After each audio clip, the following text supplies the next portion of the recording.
Halo semuanya, selamat pagi, siang, sore, malam. Oke, itulah ya. Oke, jadi saya Ibu Dwi Pratama. Oke, jadi hari ini saya akan melakukan kira pembelajaran kepada kalian mengenai proses perubahan atau amandemen UUD NKRI tahun 1945. Nah, sebelum masuk ke topiknya, kita harus tahu dulu nih, UUD itu apa sih? Oke, secara singkat, UUD itu atau Undang-Undang Dasar merupakan hukum dasar dari negara kita. Kita juga harus pahami bagaimana proses perubahannya atau amandemennya. Nah, sebelum masuk ke proses perubahan atau amandemennya, pertama-tama kita harus tahu dulu nih apa sih itu amandemen. Nah, sama seperti tadi, setelah kita tahu Undang-Undang Dasar itu apa, kita harus tahu juga nih apa itu amandemen. Oke, jadi apa sih itu amandemen? Amandemen adalah perubahan atau revisi atau penyempurnaan terhadap isi suatu undang-undang dasar atau UUD. Nah, amandemen dilakukan untuk menyesuaikan undang-undang dasar dengan kebutuhan dan perkembangan zaman.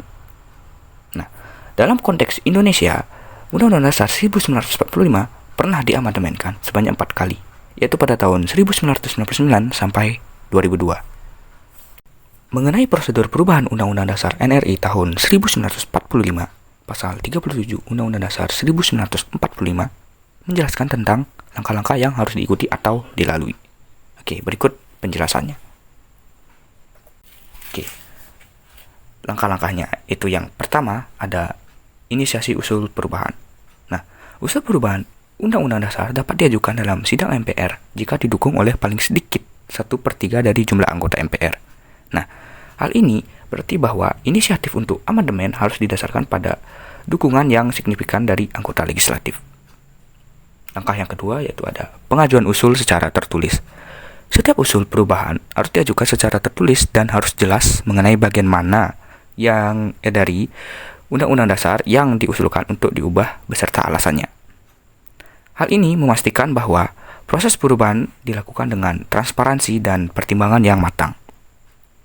Langkah yang ketiga, yaitu ada kehadiran anggota MPR. Guna mengubah pasal-pasal Undang-Undang Dasar, sidang MPR harus dihadiri oleh paling sedikit 2/3 dari jumlah anggota MPR. Nah, hal ini menunjukkan pentingnya partisipasi yang luas dan representatif dari anggota MPR dalam proses pengambilan keputusan. Oke, langkah yang keempat, itu ada persetujuan perubahan.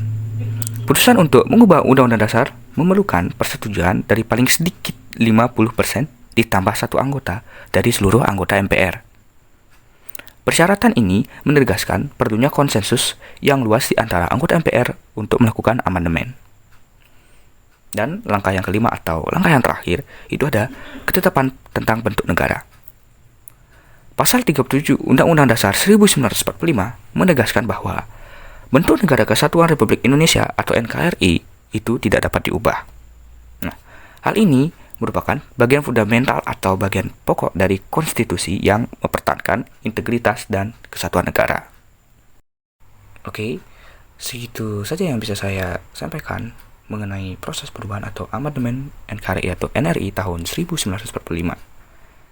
Jadi, kesimpulannya adalah proses amandemen UUD 1945 yang ketat ini mencerminkan pentingnya memastikan bahwa setiap perubahan pada konstitusi dilakukan dengan pertimbangan yang serius, melibatkan partisipasi yang luas dari perwakilan rakyat, dan menghormati prinsip-prinsip dasar negara.